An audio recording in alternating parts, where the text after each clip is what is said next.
Hi everyone, it's Maha again. Today I'm going to talk to you about my relationship OCD in details. And before I go ahead, I want you to know that if you are going through OCD recovery journey on your own and finding it difficult, you can always message us on WhatsApp or email us. I will link them below and also somewhere here in the screen. Just message us anytime and we will connect you with one of our OCD coaches. You can do it online, and even if you don't speak English, we have translators, so you don't have to worry about that. So my OCD started 4 years ago. It felt like it was out of nowhere. My life completely changed. I remember like waking up a few days just feeling completely numb, disconnected from my partner, and then suddenly freaking out. I was having bad intrusive thoughts and intrusive feelings very, very, very quick. It happened. And then followed by insomnia. Insomnia was, I think that's the first time I experienced insomnia. So it felt extremely bad. 2 days in a row, I could not sleep. And I remember just waking up like, I'm tired, but I'm up. I cannot sleep because my intrusive thoughts were unbearable about my partner. And I remember like going to the hospital, freaking out, going to the hospital, just asking for anything to put me to sleep, and went on antidepressants straight away just because I wanted to get rid of OCD immediately. It felt unbearable. I don't think I've ever felt like that in my life. I had chronic anxiety. I felt depression many times, and I've had OCD in the past when I was a kid, but I didn't freak out about it. Like I wasn't suffering, but this time was different. So it was focused on my relationship. Obviously, I didn't want it to. Before OCD, I didn't want it to break up with my partner.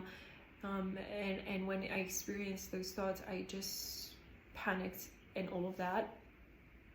So I remember calling a few days, the helpline, or I forgot what they call it, just to seek reassurance. I'm like, I'm experiencing this and that. Just tell me I'm okay. Tell me everything's gonna be fine. I just can't stop.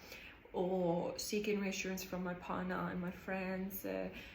Telling them what I'm going through and wanting them to reassure me. I would be like, did I do that before? Did I feel like that? Did I have intrusive thought like that?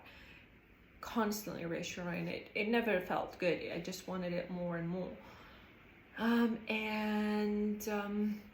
Some of the feelings that the main feelings that I experienced were I felt numb. I felt disconnected. My partner felt like a complete stranger to me. Intimacy was, it was so difficult because it felt like it was abuse. It was like against your will. It felt like like inside of me, I was screaming. I just needed to not feel what I was feeling. And I would cry, I would break down in front of him, and I attempted to break up multiple times, but he didn't listen to me because I would tell him, I wanted to break up. I don't know what's happening to me. I'm not myself anymore, but I wanted to break up. But I love you. I don't know what I'm doing, and I'm just crying and begging for him not to actually listen to me. So these things, and it felt like I was in a constant state of fear, a constant state of panic attacks. Like when you first experience that panic attack, I was stuck there. I wasn't able to move past that feeling. So insomnia, and I wasn't able to eat. I could not eat. I was 24 years old, and I was between 43 and 45 kilograms at that time.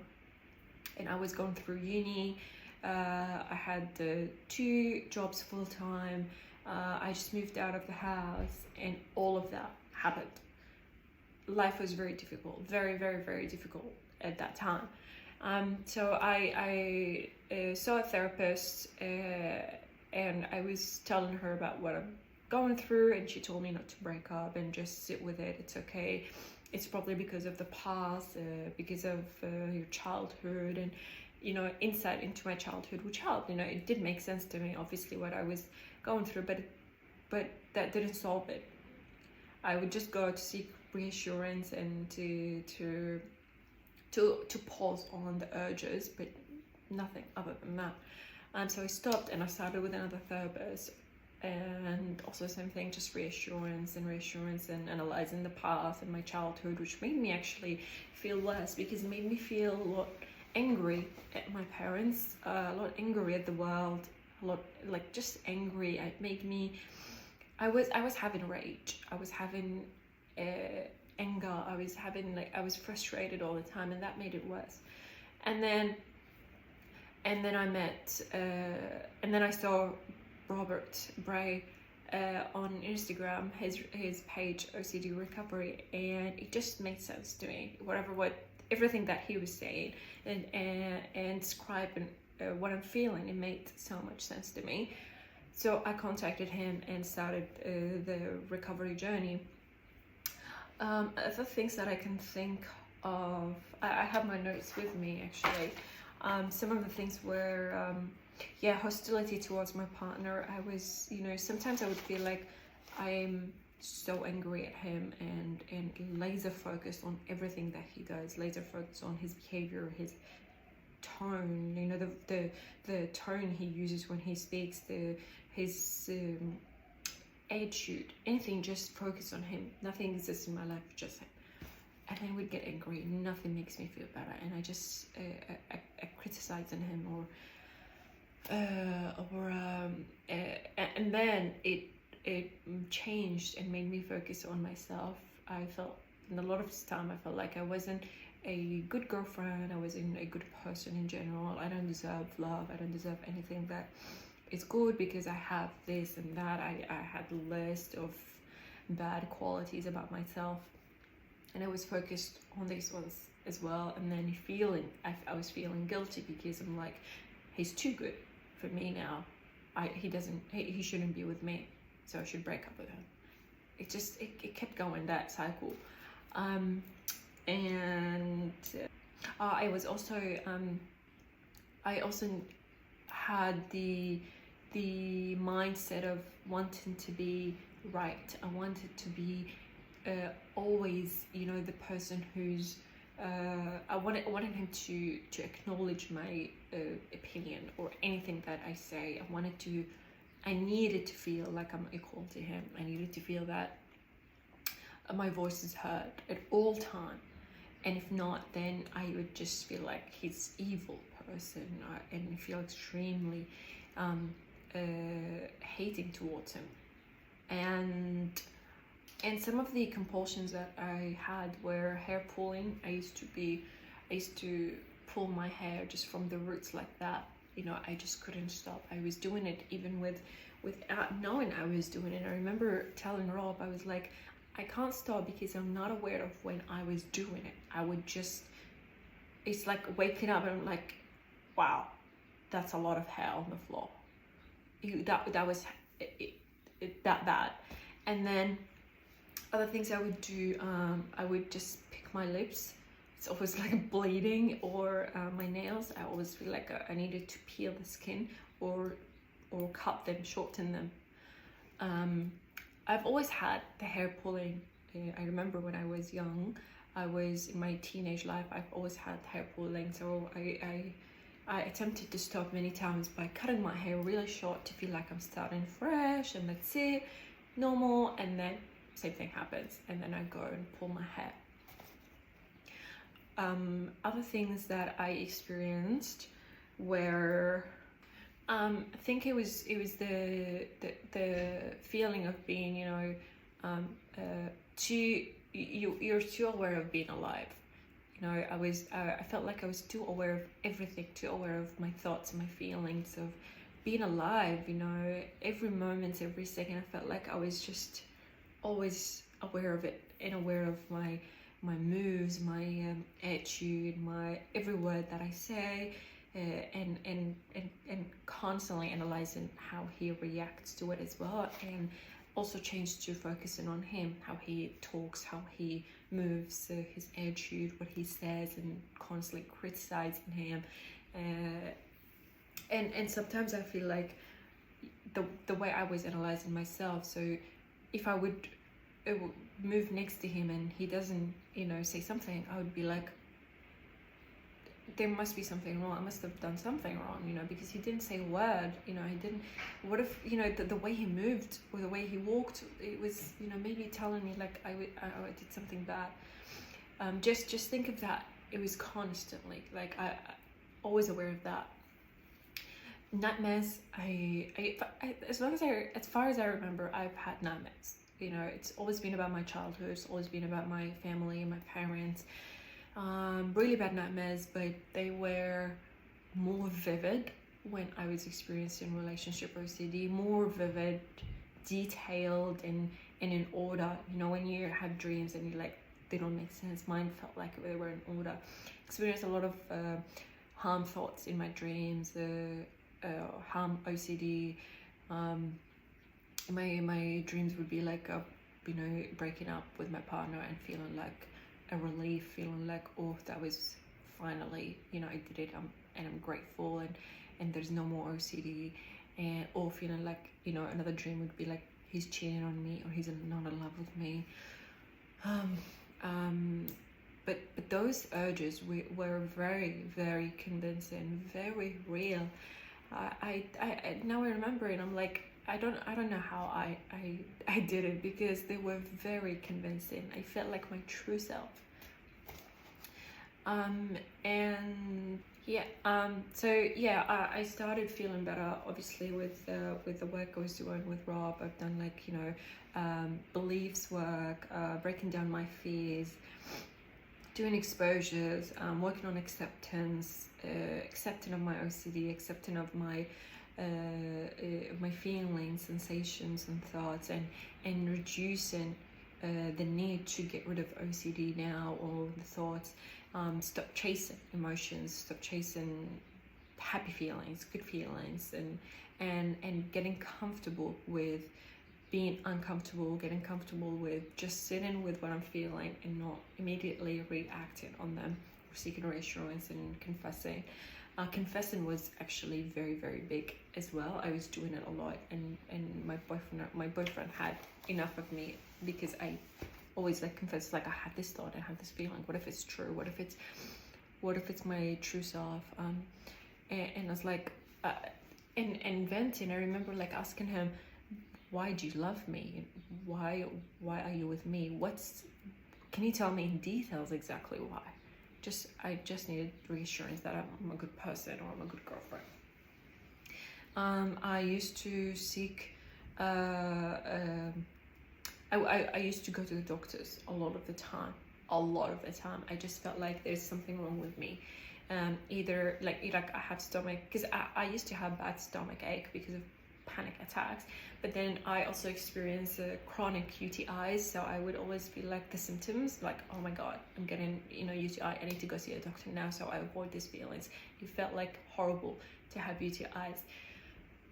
Obviously that got in a lot better when I was recovering, less and less UTIs, but I also had to stop myself from visiting the doctors, even if I had my worst case scenario, if I had cancer, if I had something to do with the UTIs, I just accepted it. Even if I do have infection, I'm just gonna leave it, because that's it has to end, it has to cut it.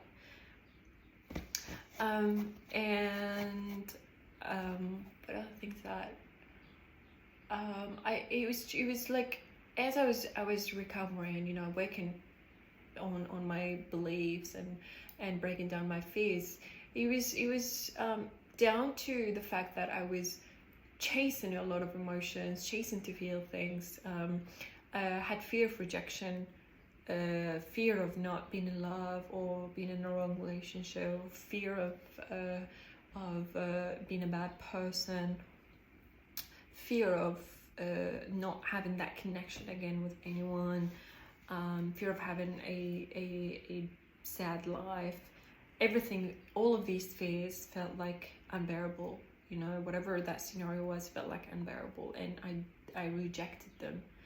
I did not want them, so I needed to learn to get comfortable with those scenarios, even if they happen, and I needed to see that it's not actually as bad as I thought, and differentiate the negative healthy emotions and the unhealthy negative emotions, you know, when you catastrophize, when you make it feel like it's horrible, unbearable, can't stand it, and versus, you know, feeling sad, disappointed, frustrated, but you don't take it from 0 to 100. And that was me.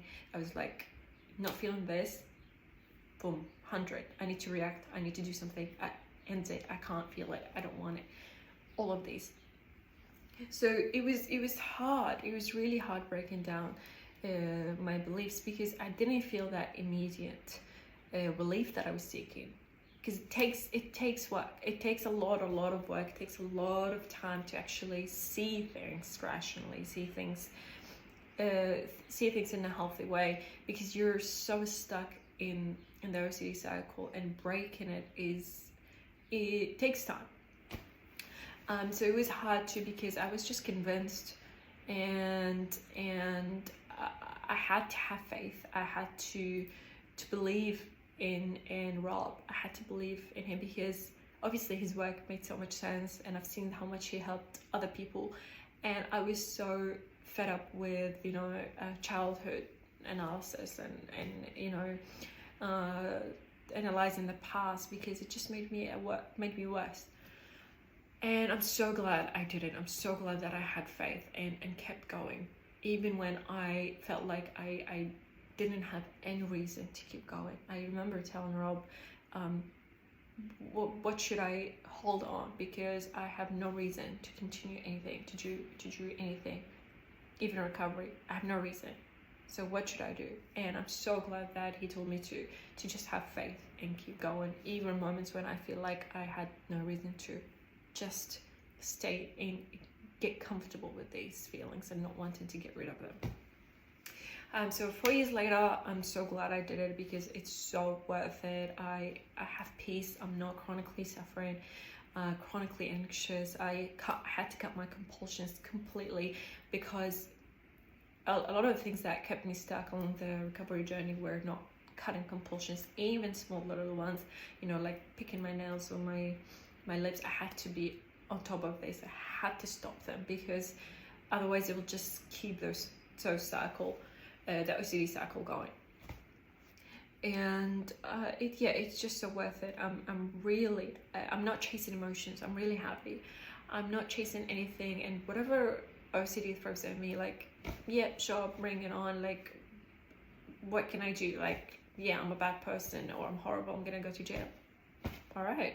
You know, like that's the kind of mindset you're gonna have when you go through the recovery journey, when you break down your core fears, your irrational beliefs, and learn acceptance and conditional self-acceptance, others and lives. And it's a lot of work, a lot of time, but it's so worth it, and you will see a difference. You will notice that you're changing. You're no longer a prisoner, you know. You will start feeling relief, permanent relief. It's so worth it. I'm so glad I did it. So that's what I can remember about my relationship OCD, and I hope this video was helpful and helped you understand a little bit about relationship OCD and the OCD dynamic and intrusive thoughts and feelings and everything else. If you have any questions, leave them in the comments, or if you need help, again, message us on WhatsApp or email us. I'll leave them in the video below, and put them here somewhere as well, so you can start your OCD recovery journey and get that support that will help you a lot. So that was my story.